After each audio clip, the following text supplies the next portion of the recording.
अस्सलाम वालेकुम नाज़रीन, मैं हूं ईमान फातिमा और आप देख रही हैं सन टीवी। सरगोदा के इलाके गोंदपुर से निस्बत रखने वाले नज़म और धीमे लहजे के शायर वलायत ज़ैदी गोंदपुरी से अपने नाज़रीन को मिलवाते हैं, जिन्होंने सन टीवी स्टूडियो का विजिट किया। वलायत ज़ैदी गोंदपुरी का कहना है कि मेरा पैगाम है मोहब्बत जहाँ तक पहुँचे। मोहब्बत इंसान के लिए कायनात का खूबसूरत तरीन तोहफा है, बल्कि अगर कहा जाए कि बरीन इंसान के लिए कायनात की तख्लीक ही मोहब्बत के लिए हुई तो ये कहना गलत नहीं होगा। मोहब्बत इंसान में शौर और एहसास पैदा करती है। इस मौके पर हमारी फरमाइश पर अपनी एक मज़ाही शायरी सुनाई। आपको भी वलायत ज़ैदी गोंदपुरी की ज़बानी मज़ाहिया शायरी सुनाते हैं।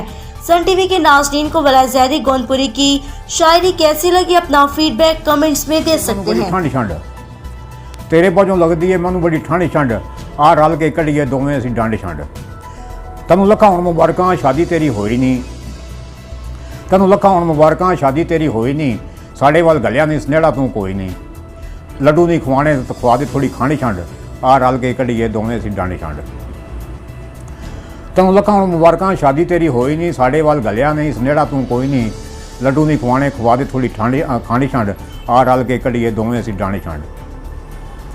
मुंडे चौकां विच पैंटां शर्टां पा के खलोंदे, आनियां जांदियां कुड़ियां नूं बड़ा सताउंदे ने, मोयां वांगू डिगदे ने, जे मारीए कोई टंड छंड, आ रल के कढ़िए दोवें असीं डंड छंड। मैं भी कुछ हीणा वां तू भी कुछ हीणी है, दुखां दी शराब असां रल के पीनी है, आ दोवें पा लईए मुहब्बतां दी गांढ छंड, आ रल के कढ़िए दोवें असीं डंड छंड। ਜਿਹੜੇ ਕਿਸੇ ਦੀ ਇੱਜ਼ਤ ਦਾ ਖਿਆਲ ਕਰਿੰਦੇ ਨਹੀਂ, ਕਰਕੇ ਮੁਹੱਬਤਾਂ ਤੋੜ ਚੜ੍ਹਾਉਂਦੇ ਨਹੀਂ, ਇਹੋ ਜਿਹੇ ਆਸ਼ਕਾਂ ਨੂੰ ਦਈਏ ज़्यादी ਫੰਡ ਛੰਡ, ਆ ਰਲ ਕੇ ਕੜੀਏ ਦੋਵੇਂ ਅਸੀਂ ਡੰਡ ਛੰਡ।